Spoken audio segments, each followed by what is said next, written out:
we should have much more motivation than we have, even if we're doing important things, even if we're doing good things. What creates a greater level of motivation if a person understands really the powers that they have?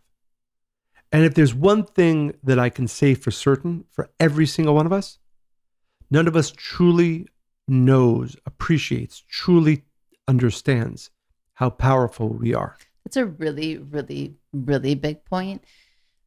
Today, Abigail and I went to her old school that she went to before she got diagnosed with dyslexia. And we were invited to read our book, The Gift of Being Different. So we went and we read to 3 different 4th grade classes, so about 50 kids. And we led a workshop on finding your superpower. And then we had a Q&A after. And I was so inspired. But it's interesting, as you were speaking, one of the kids said, so how many books? Is this it? Are you going to write more? How many books are you going to write? I said, well, actually, there's 10 in the series. It's like 10. And then they're like, what are the topics? So I brought some of them up and I said, well, one is about homelessness and empathy. Do you know what empathy is? They all did. I was like, ego. 2 knew what ego were. Humility. It was just really interesting to see where they were at. But then one child followed up with the question, well, what about after the 10 books? Do you think you're going to want to write more?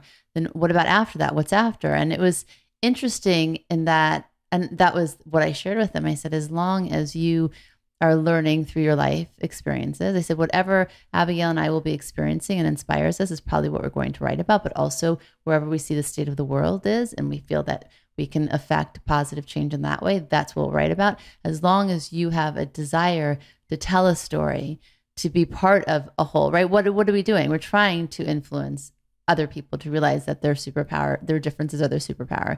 But it was so interesting that they kept asking, okay, then what's next? Then what's next? And as you were speaking, I mean, that's the goal, right? That we continuously ask ourselves that question. Absolutely.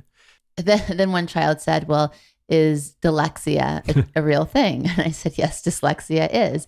And another child said, is this a true story? And then I said, yes, it is. And they all opened their eyes and looked at Abigail, even the wider eyes. And the point is, if we didn't think that we had some connection to something greater than this, which is really what makes us powerful, right?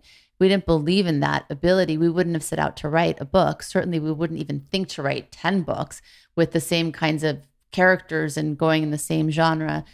We would never, right? And it's not that we think that we are great, but we believe in the power that resides within us.